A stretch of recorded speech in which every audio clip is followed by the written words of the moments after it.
Some of you have been giving security clearance to things and people that have no business getting near your heart. You need to learn how to guard that thing. Because if you don't guard it, stuff gets in it. And what gets in it comes out of it. That's why you have to decide that I'm going to guard my heart. And I'm not going to let anything get security clearance. Guess what? Shame, you don't have clearance to my heart. Insecurity, you don't have clearance to my heart. Doubt, sorry, you don't have clearance. Depression, you don't belong in my heart. Loneliness, not anymore. I'm not giving you access. I'm guarding my heart so I can rebuild and become stronger. Your intake matters. What are you taking in? What are you consuming during this moment of broken heart? Do you have those people in life that appeal to the worst in you and not the best in you? And whenever they connect with you, they bring you down to where you were before? Who do you allow to be in your ear? What kind of relationships are you developing? Are they an asset to you or they are a liability? Do they elevate your spirits or do they tear you down? We get two types of people, nourishing people and toxic people. Nourishing people, they bring the best out of you. They encourage you, they inspire you, they hold you accountable. Toxic people, they are critical people, always telling you what you can't do. They're always measuring your possibilities based upon their failures. They don't know what's possible for you. My mother said, never let anybody tell you what you can't do, son, especially if they haven't done it. So as you begin to look at yourself, begin to identify the relationships that you communicate with most and say, hey, is this relationship helpful to me? You need to learn to think, because thinking makes you act effectively in the world. Thinking makes you win the battles you undertake, and those could be battles for good things. If you can think and speak and write, you are absolutely deadly. Nothing can get in your way.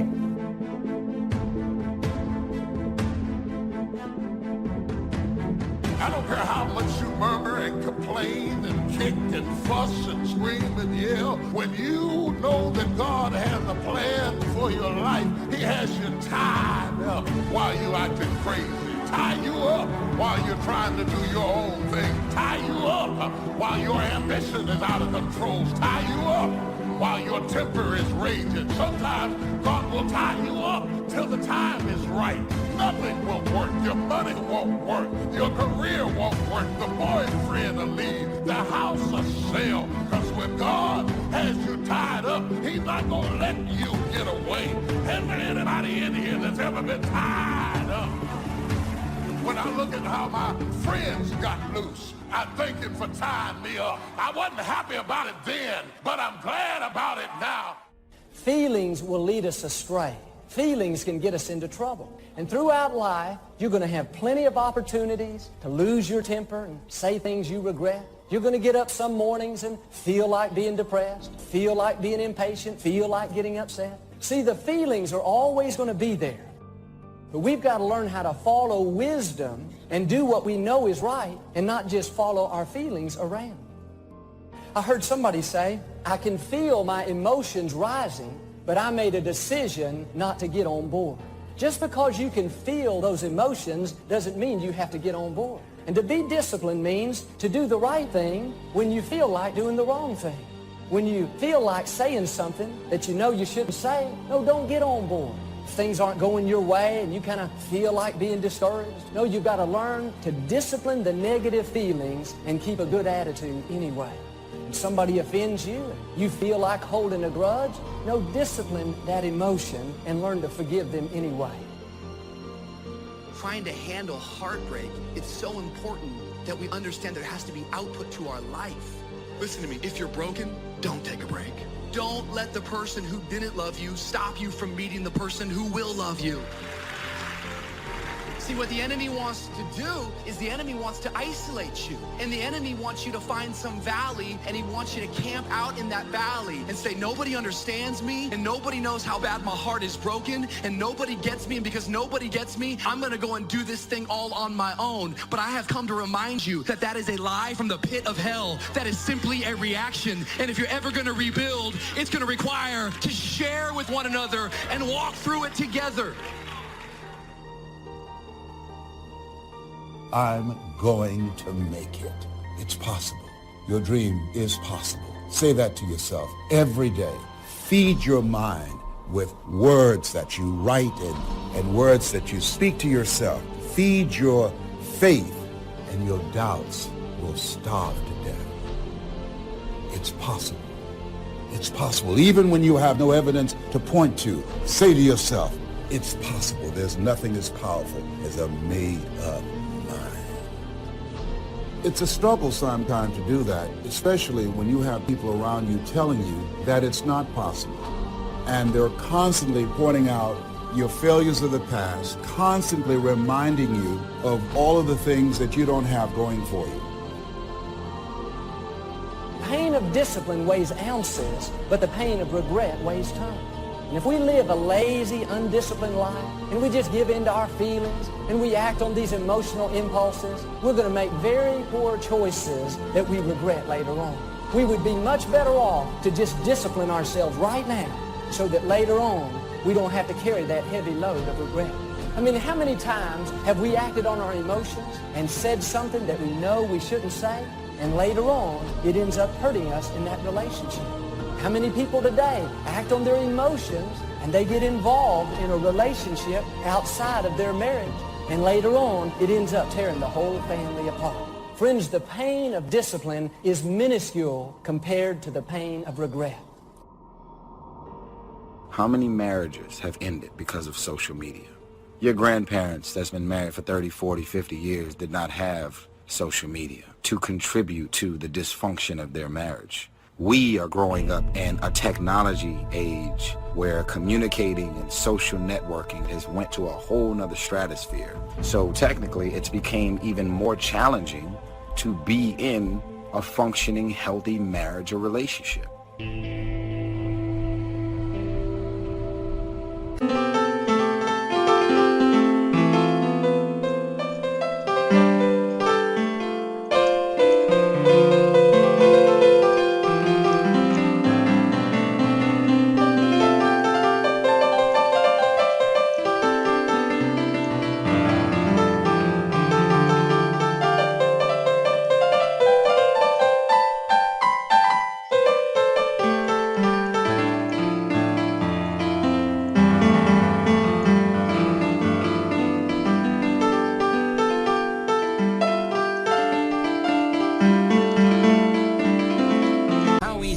Get up in the morning when you know you're not doing all that it takes. It's not very easy at all. You can just lay there awake thinking, oh, what's a few more minutes in bed? It won't matter much anyway. Wrong. It does matter. It will matter. Now, how easy is it to get up in the morning when you're pouring it on, doing the best you can, anxious to get going, make progress toward your dreams? It's a whole different story. When you're resting to renew your reserves, it's much different than resting to avoid your day. When you're psyched up and excited for your life, when you're excited for what you've planned to accomplish for the day, it's amazing you'll wake up before the alarm clock even tries to startle you awake. Your successes fuel your ambition. Your successes give you extra energy. Your successes pave the way for more successes. It's the snowball effect. With one success, you're excited to meet another, and another, and another.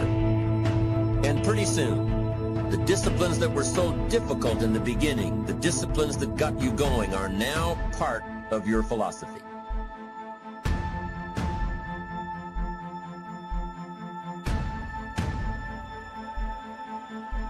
How do you know when you're successful? Do you have to be a millionaire? No. All we ask of you is that you earn all you possibly can. If you earn $10,000 a year and that's the best you can do, that's enough. God and everything else will see to it that you're okay. The key is to just do the best you can. If it's $10,000 a year, wonderful. If it's $100,000 a year, wonderful. If it's $1 million a year, wonderful. It doesn't matter, 10,000 a year or $1 million a year. It doesn't matter as long as you've done the best you possibly can. Earn the most you possibly can. Be the most you possibly can, and here's why. The essence of life is growth. The essence of life is growth, to do the best you can. And here's what's interesting.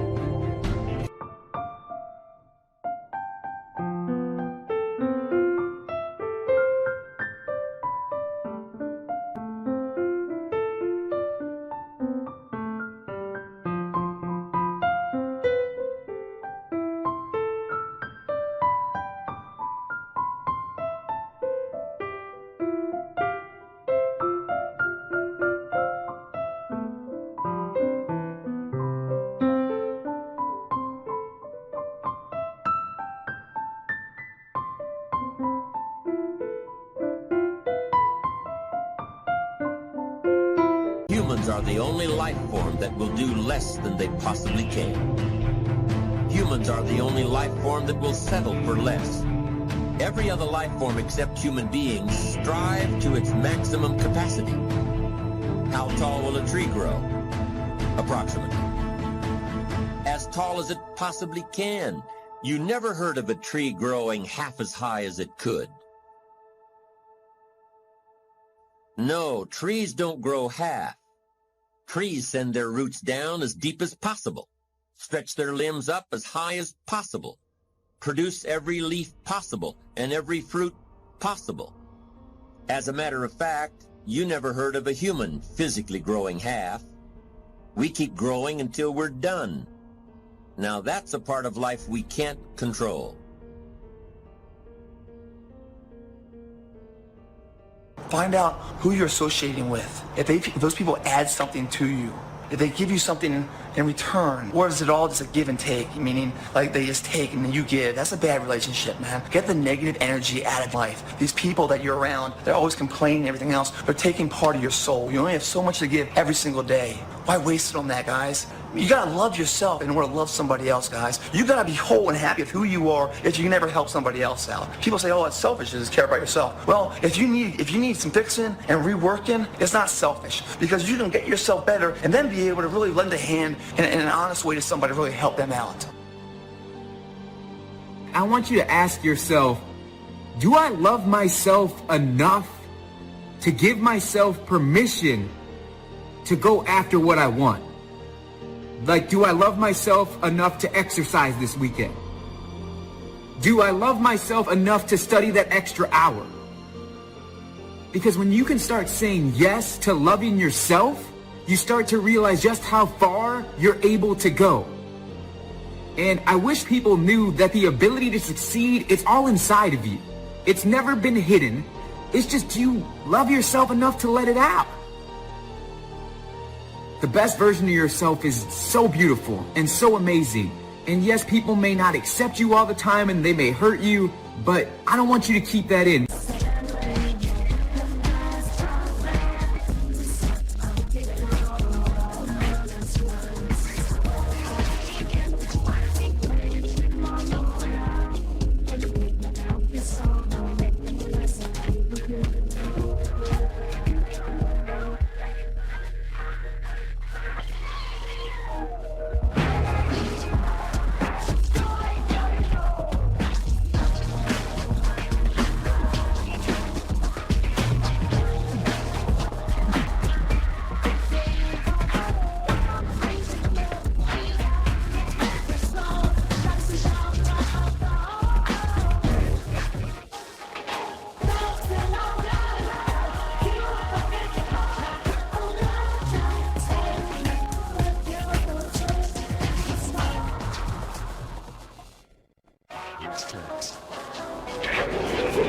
Because you were meant to be a certain type of person, and there's somebody out there in this world who needs to see you for who you are. The growing of our minds, the expansion of our minds, that we can control.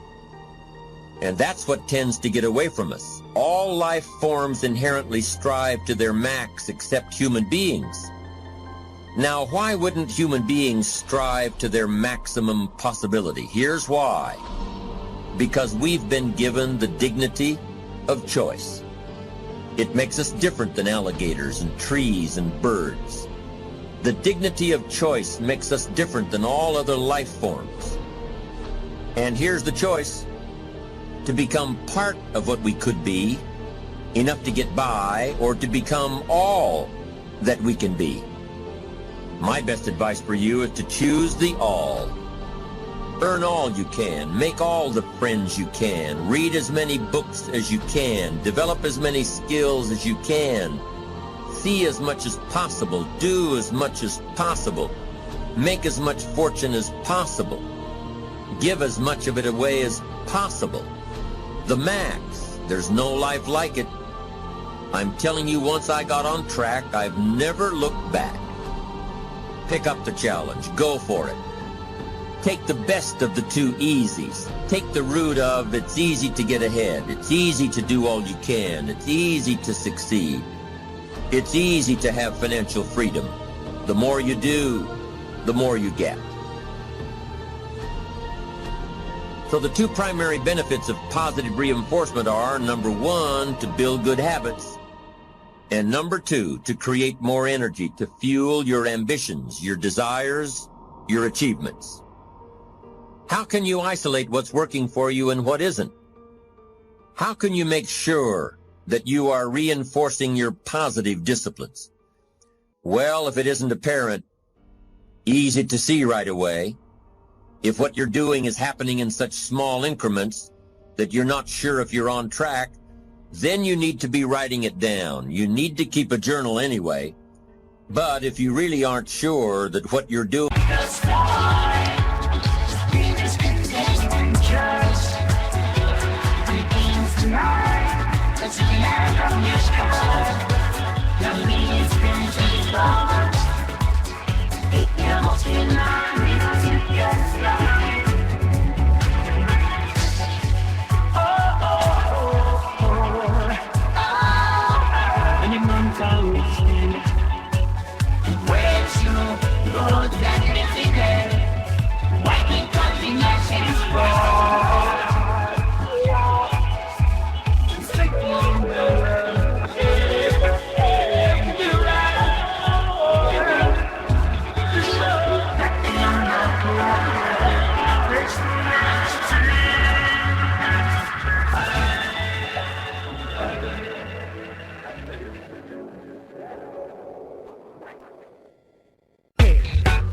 is making measurable progress, you need to keep a written record.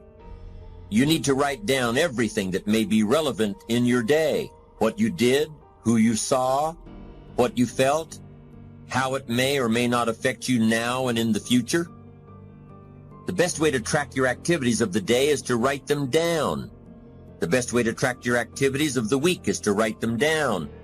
The best way to analyze your progress through the year is to have written it down. Why? So you can look back on it. Because by keeping a written record of your life, you will be more accountable. By putting into writing the action steps that you have planned, you will easily see what works and what doesn't.